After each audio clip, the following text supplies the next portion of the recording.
Okay, it's going to be a review of NXT, The Great American Bash. Also, AEW finally came back on the road again, so they delivered Road Rager. So we had a big NXT, AEW, not necessarily head-to-head, but, both had, very important shows on television this week. So going to start with The Great American Bash first. Anytime you attach The Great American Bash to anything, you got to expect something special given the history of this pay-per-view. Not necessarily, one of the WWE's better, pay-per-views. I've always felt like some of the worst pay-per-views that the WWE's ever done were under the Great American Bash name.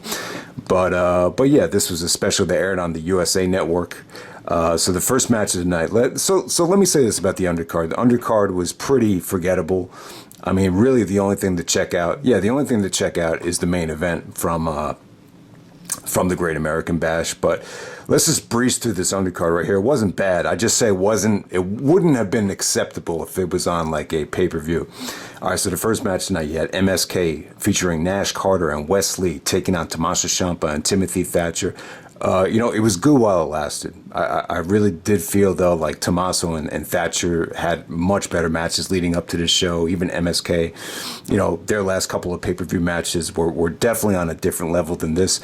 This was just going along fine, and then the ending was just really abrupt, though. Timonthy Thatcher got beat by a small package, and I don't know. It came off a little bit cheap. I do like the small package endings from time to time, but I just think for a finish, the execution and the setup just needs to come off a certain way. Like Britt and Diesel, it came off great. Here, it just kind of came off cheap. But, both teams were good here. But both teams were delivering a hard-fought match. It lasted over 10 minutes. It wasn't a bad match at all for a television match. Just thumbs up for a television match, thumbs down if you're going to judge it by pay-per-view quality. I'll definitely say that.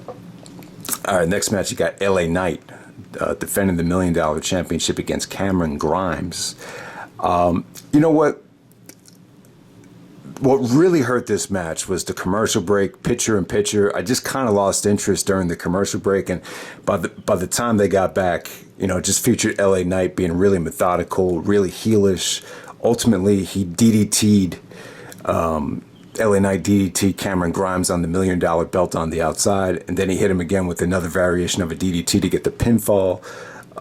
So now Cameron Grimes has to be the butler to LA Knight. But honestly, guys, I thought the ladder match just got more time, no commercial breaks, just had better highlights, just more entertaining than this right here. I don't know. I was excited to see LA Knight in a straight up singles match, but just the abruptness of some of the one commercial break, I just thought they lost momentum during that break. But LA Knight retains the $1 Million Championship. I didn't mind that finish though. The DDT on the $1 Million belt, that was pretty cool. But let's move on to the next match. You got Io Shirai and Zoey Stark actually winning the tag team titles by beating Candice LeRae and Indi Hartwell. The actual match wasn't anything special. I thought Io Shirai stood out like a sore thumb. She just came off like, the most exciting, the most exceptional girl out of all these girls for the amount of time that it went. Zoey Stark actually got a nice finish here. It's kind of a variation of the go to sleep. It came off cool. But, what really, the story of this match was Tegan Nox came back. So Tegan comes out and, distracts Candice, and, they take their eye off the ball, and Io Shirai and Zoey Stark get that go to sleep finish, and that's pretty much how it ends right there. So I think that's a good decision. Io Shirai is a hell of a worker, so you kind of want to, if she's not going to be in the championship picture, maybe give her the tag team belts, because you definitely need a superior talent to wrestle for those belts without a doubt. So good decision there. But the match just wasn't anything. This whole undercard just wasn't anything special. And then we get to the main event. We got Adam Cole taking on Kyle O'Reilly, straight up singles match.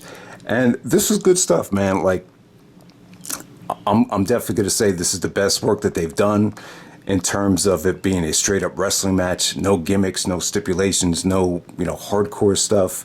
So I definitely think the match will appeal to people that kind of found their takeover match to be a bit of a chore to watch. I mean, it was 40 minutes, and it was a little bit over the top in terms of the punishment and the violence. Here, It was just more crisp. It was shorter. The selling from O'Reilly was great here. So you had great selling. You just had great transitions from Cole putting on the figure four and O'Reilly, transitioning into the heel lock. His variation of the heel lock, which came off great. It actually kind of reminded me of Matt Striker's heel lock from, old school Ring of Honor days. I just thought O'Reilly sold his ass off here with the knee. You know, when Cole went for the Panama Sunrise, O'Reilly uses his knee and hits Cole in the chest, and then his knee gives out. Then Cole hits him again with a Shining Wizard. So you had great kickouts, great transitions. Just crisp. You know, the execution to the Regal Plex came off great. You know, O'Reilly selling his ass off, and then hits him with the Nigel Lariat. It had a combination of great action, great drama, and Cole definitely needed a win here after losing to O'Reilly at NXT Takeovers. Yeah, so good stuff between these guys. This is the best one-on-one match I've seen them have without using any sort of relying on any sort of hardcore stipulation here. So definitely good stuff. And like I said, man, it was half the time of the other one. So I know a lot of people felt like the problem with the takeover match is like if you want to go back to that match, you gotta make sure you got at least over 40 minutes. So that's quite a long match to go back to. But yeah, this was just crisp and pay-per-view quality main event on television. So if you haven't seen it yet, definitely check it out. I thought it was, their best work together, straight up in a one-on-one singles match. So that's the Great American Bash, and I'll be back with AEW Road Rager. Okay, so AEW Road Rager, it actually has its own Wikipedia page, which definitely helps me, and that's definitely a great deal for them. All right, so they're saying here that the tickets, at first there was only 1,200 tickets available because of the COVID restrictions, and eventually it increased to 3,500. So this was the first, AEW show to go on the road. And it definitely helped the show out. So biggest show for a television AEW event in well over 15 months. Same thing with the Great American Bash. Great American Bash didn't have like your takeover type of feel, but it definitely was a step up in attendance compared to what they've been running. And so let's get right down to it. Road Rager.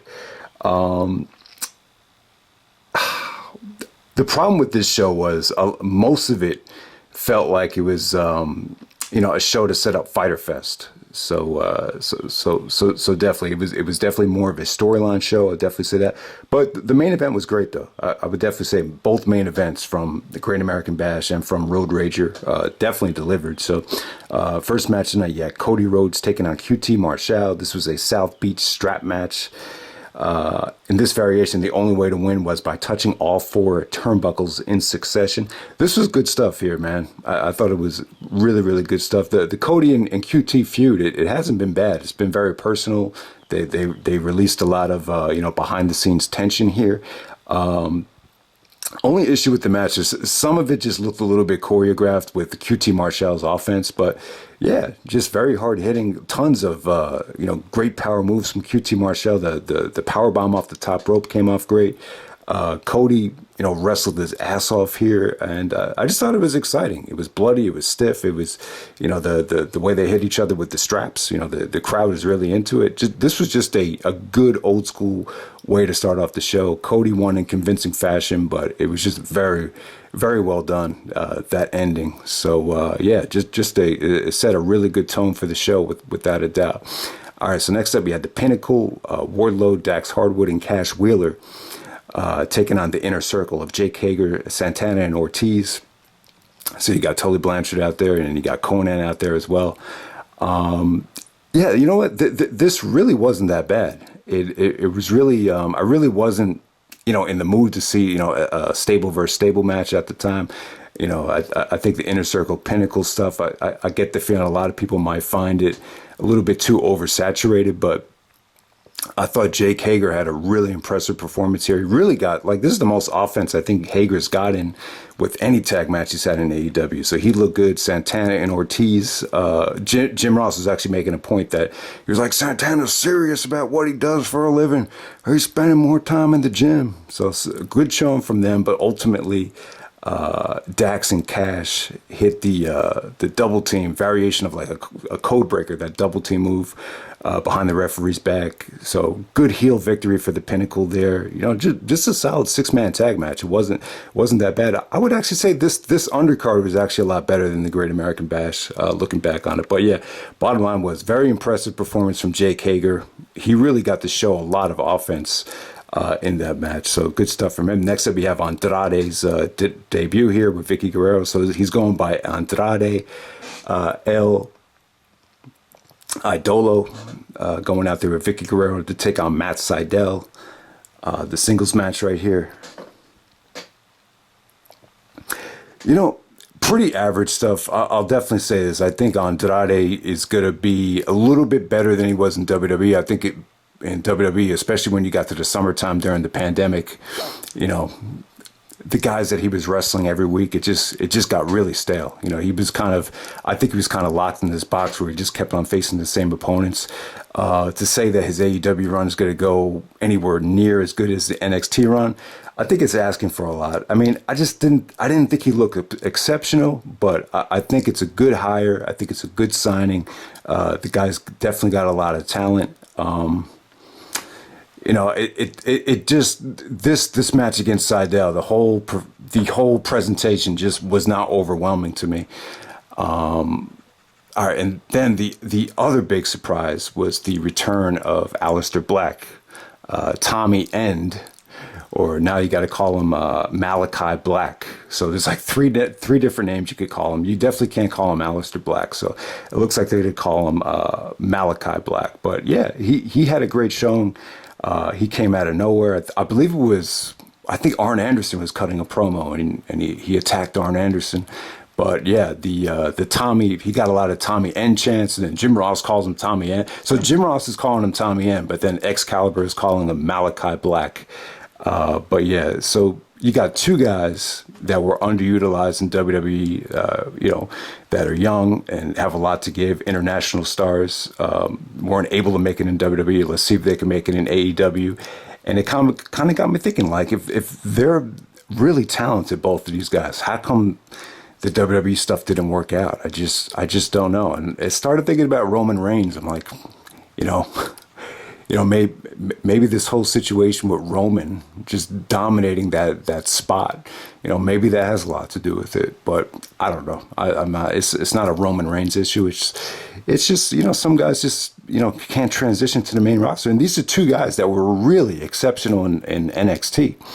So it's just something to think about there. We'll see how it plays out. You know, obviously AEW can use them. It doesn't feel like two guys that are outdated or past their prime. So excited to see both guys in the company. All right, next up, you had Orange Cassidy and Kris Statlander taking on the Blade and the Bunny. Mixed tag team match. Kind of a mixed bag here. Kris Statlander got the victory here. The match overall just reeked of a you know, generic intergender match. You know, wasn't anything too special. I did think the chemistry between Orange Cassidy and the Bunny was pretty engaging. It was, you know, it wasn't bad. It was actually pretty engaging, you know, dialogue and mannerisms between the two. So we're going to move on from there. And then the main event.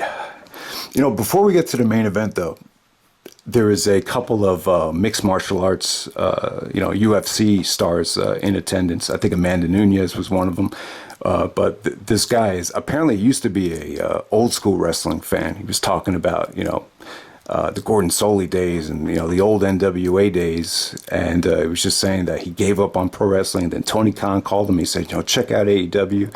But he was just one of these guys that was just like adamant that pro wrestling sucks nowadays and it's never going to be the same as what it was and that type of thing. And it kind of got me thinking, like, there's so many people that have that mentality of that, you know, and it's kind of like music to a degree. You know, the people that grew up listening to the Beatles, obviously they're not going to, you know, listen to rap, you know, that type of thing. And maybe it's the same thing for wrestling. Like if you grew up in the heyday of the NWA, at some point you probably had to stop watching the product. So, and it kind of got me thinking about that. And so I think Lance Archer came out, beat the crap out of him for, saying that, he was basically implying that AEW was, he should have trusted his instincts, and AEW sucks just like every other wrestling show, that type of thing. But yeah, pretty engaging segment though. It kind of got me brainstorming, so I can't say it was a bad segment. All right, so and then the main event, you got the Young Bucks taking on Eddie Kingston and Penta El Zero Miedo.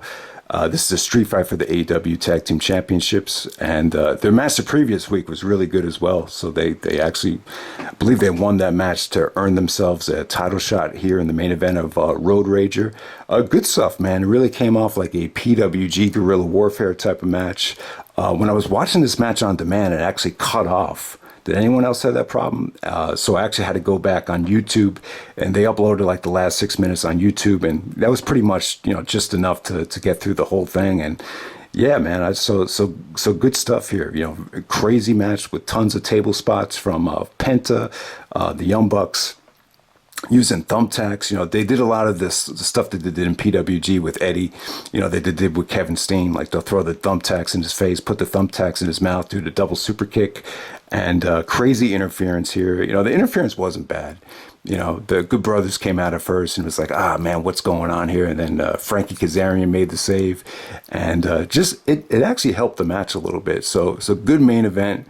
Eddie looked like a beast here, doing anything he could to put the Young Bucks away. And, the Young Bucks are just so experienced in these guerrilla warfare. Full Metal Mayhem is the TNA.